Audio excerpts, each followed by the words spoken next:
¿Qué tal amigos? Bienvenidos a 20 minutos, las noticias de Canadá y el mundo en tu idioma en 20 minutos. Yo soy Diana Lora y te traigo las informaciones de este viernes 30 de mayo.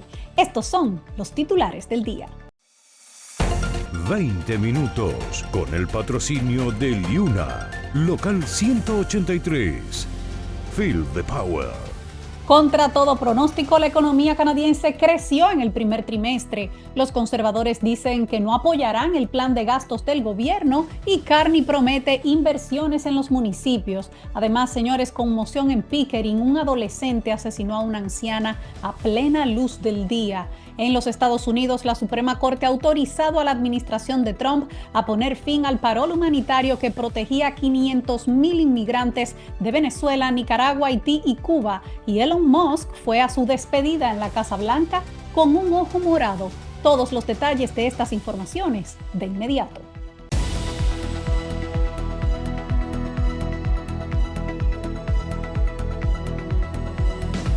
La economía canadiense creció 2.2%. La economía canadiense creció mucho más rápido de lo esperado en el primer trimestre, según datos publicados este viernes por Estadísticas de Canadá, que había pronosticado un crecimiento del 1.5%, pero al final el crecimiento, como dijimos, fue de 2.2% contra todo pronóstico. La agencia explica que este crecimiento fue impulsado principalmente por las exportaciones, ya que las empresas estadounidenses se apresuraron a acumular bienes antes de la implementación de los aranceles del presidente Donald Trump, o sea, a comprar para estar abastecidos antes de que entrara en vigencia el tema de los aranceles. Sin embargo, Estadísticas de Canadá señala que las importaciones también aumentaron, lo que provocó acumulación de inventario. También señalan un menor gasto de los hogares y una demanda interna más débil, lo que indica que la economía enfrenta dificultades a lo interno.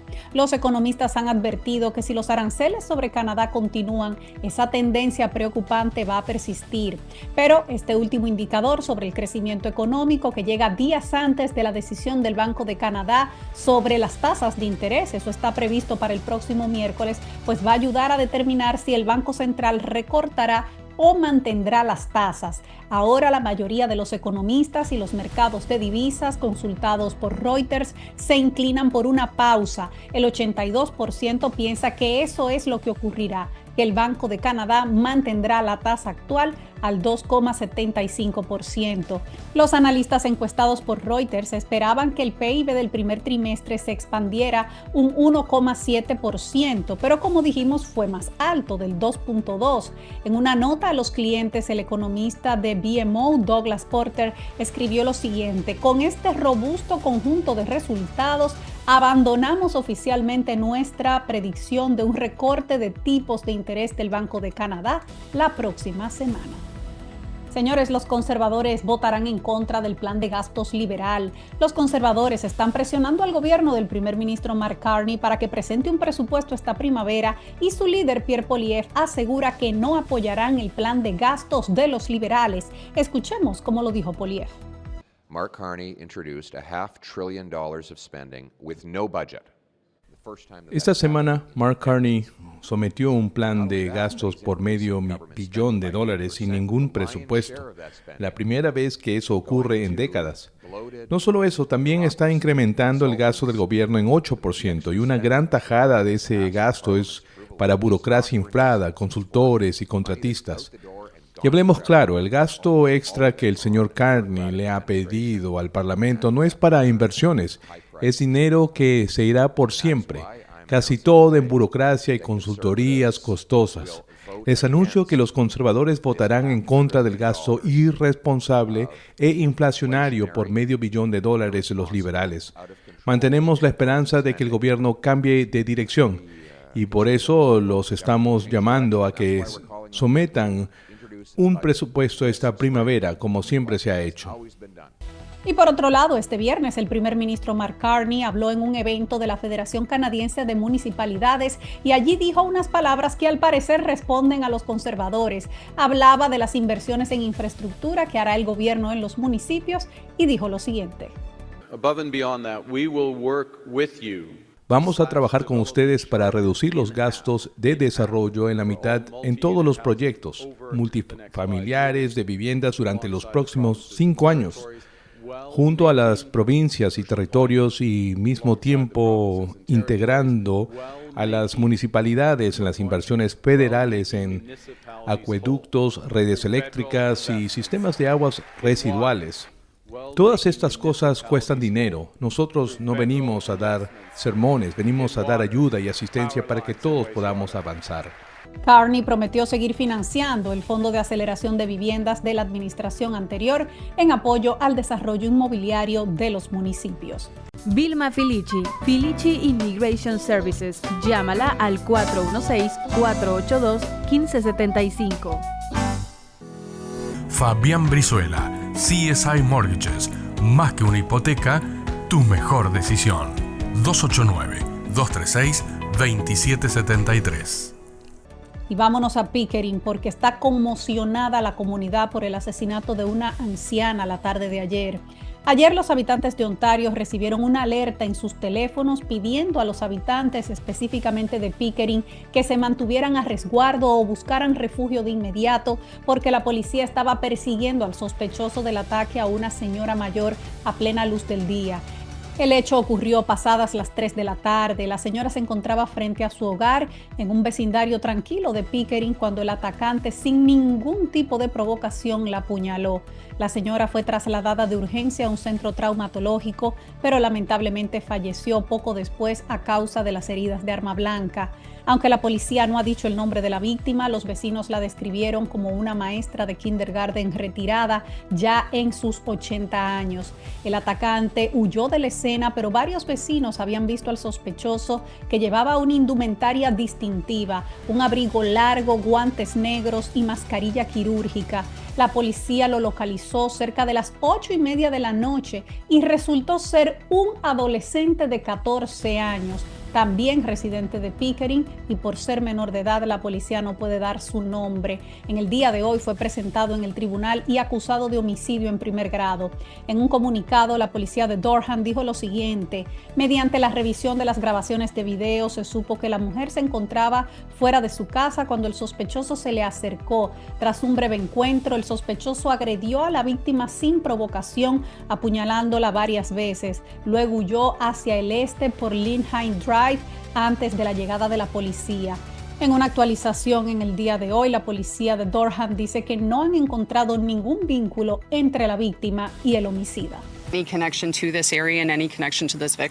Estamos investigando cualquier conexión del atacante con esta zona o con la víctima, pero hasta este momento puedo decirles que esto parece ser un ataque al azar y no hemos encontrado ninguna conexión entre la víctima y el joven bajo custodia.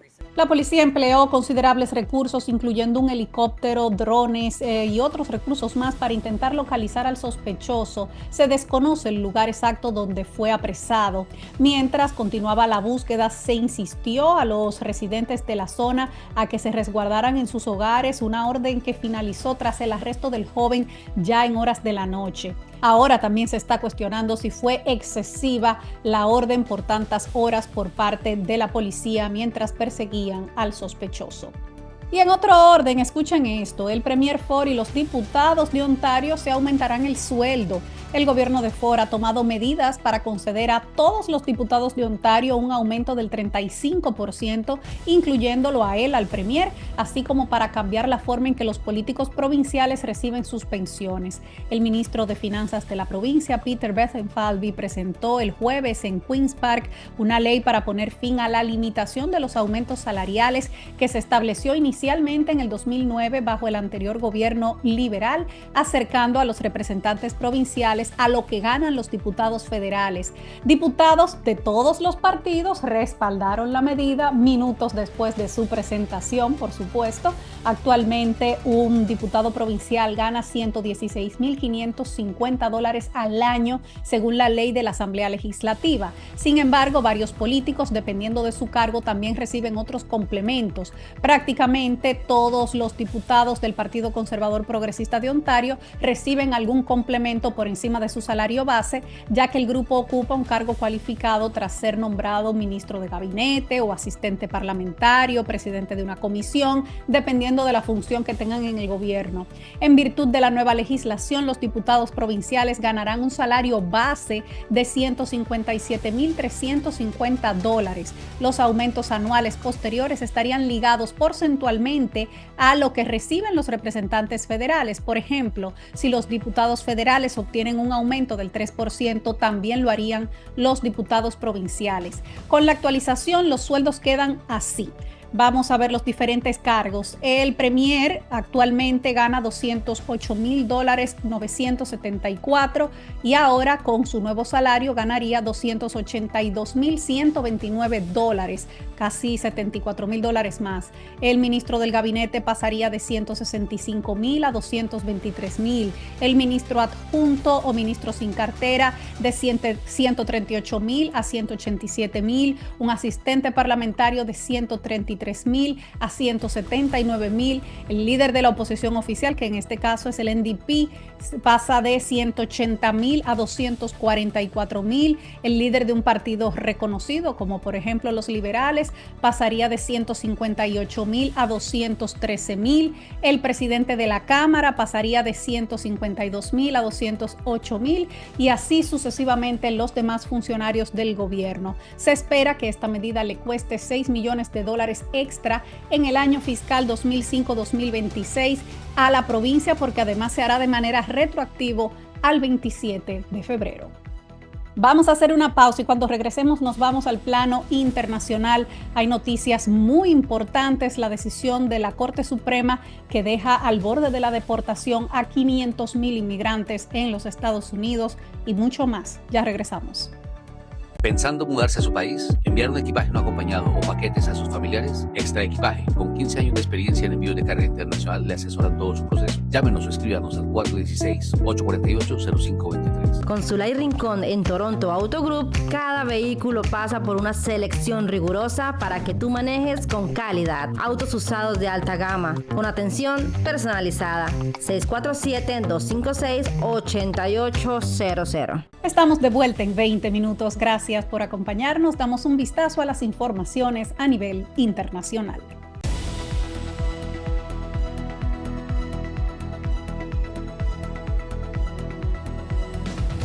La Corte Suprema autoriza terminar la protección humanitaria de 500,000 inmigrantes. La Corte Suprema de los Estados Unidos emitió un fallo este viernes permitiendo a la administración Trump terminar la protección humanitaria que Biden otorgó a más de 500,000 inmigrantes de Venezuela, Haití, Nicaragua y Cuba. El gobierno de Donald Trump le había pedido a la Corte Suprema que pusiera fin a la protección de deportación del programa que le daba residencia temporal a cientos de miles de migrantes de estos países en crisis. Esta es la última de una serie de decisiones que han ido despejando el camino para deportación ahora de casi 1 millón de personas con diferentes estatus. Recordamos que la Corte Suprema ya había permitido al gobierno federal revocar el estatus legal temporal o TPS a 350,000 venezolanos.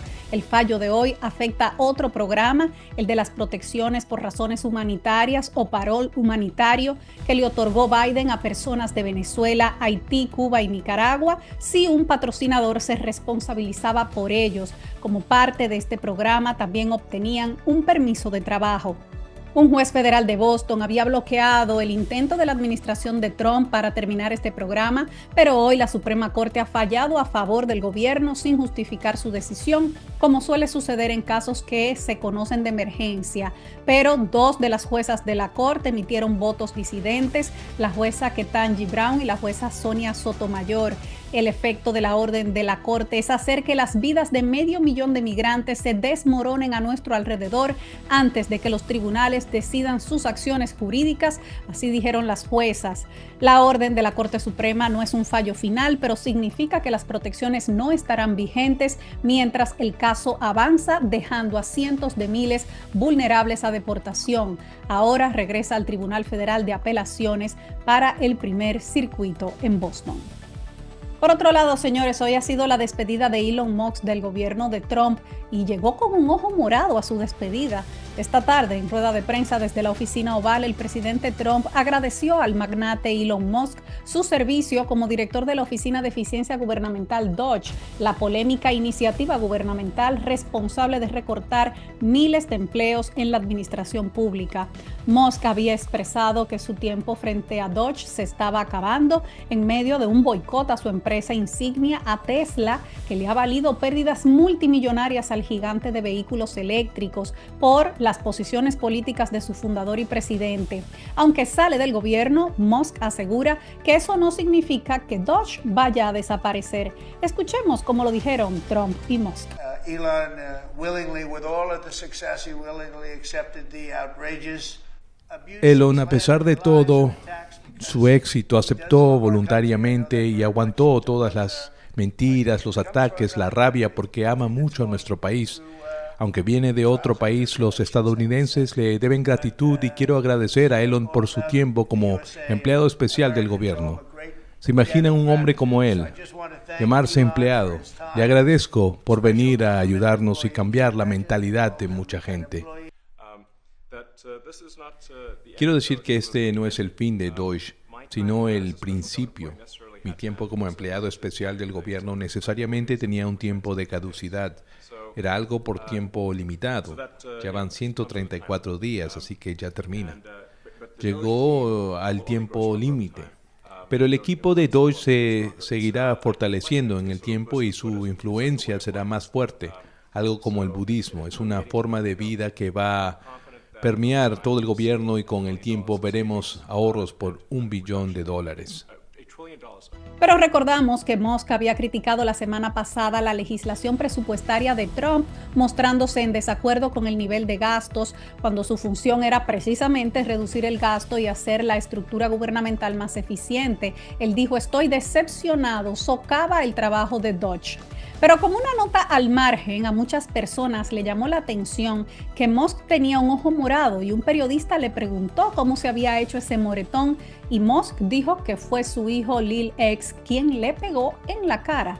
Escuchemos cómo lo dijo Musk. Estaba paseando con el pequeño X y le dije: adelante, pégame en la cara, y él lo hizo. Y resulta que hasta el golpe de un pequeño de 5 años puede hacer daño. Está con su madre ahora. Yo no sentí gran cosa en ese momento, pero luego me salió un moretón. La apariencia de Musk levantó preocupación y comentarios en las redes justo el mismo día en que el New York Times publicó un extenso reportaje sobre el supuesto abuso de drogas por parte del propietario de Tesla, señalando un serio problema de adicción a la ketamina. Y por otro lado, los mexicanos elegirán este domingo a sus jueces. Los mexicanos empezarán a elegir el próximo 1 de junio a todos sus jueces en un ejercicio inédito en el mundo que el oficialismo de izquierda defiende como una panacea contra la impunidad, mientras que según sus críticos esto va a consolidar un régimen autoritario y abrirá una rendija a los criminales. Todo esto no tiene precedentes. Será la primera vez después de la aprobación de la controvertida reforma del Poder Judicial en septiembre del 2024. Son casi 900 cargos, de los jueces locales hasta los ministros de la Suprema Corte. Los mexicanos van a decidir en las urnas la totalidad del nuevo Poder Judicial del país. En la casilla tendrán 6 boletas de color diferente, una para cada cargo. Ahí los votantes tendrán que escoger entre decenas de candidatos, la mayoría desconocidos por el público, pero cumpliendo con ciertos criterios obligatorios, entre ellos que representen al pueblo. Ese fue el punto destacado por el gobierno al presentar la reforma del Poder Judicial en septiembre del año pasado, cuando unos denunciaron un sistema que valoraría más la política que el mérito. El partido presidencial Morena apostó con devolverle al pueblo el poder judicial legítimo, señalando anteriormente como sistema corrupto y alejado de los mexicanos. Pero la complejidad de este proceso electoral podría repercutir en la participación y una tasa baja sería un sinónimo de fracaso para la reforma, y estaremos pendientes a lo que ocurra este domingo.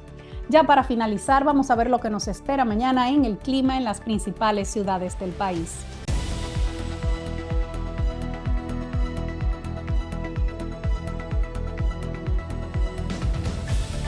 Mañana en Toronto estará seminublado, las temperaturas oscilarán entre 24 y 12 grados, posible lluvia ligera en la tarde. En Ottawa, mayormente nublado, también probabilidades de lluvias y temperaturas entre 22 y 9 grados. En Montreal, nublado, lluvias ligeras en la mañana y temperaturas entre 23 y 14 grados.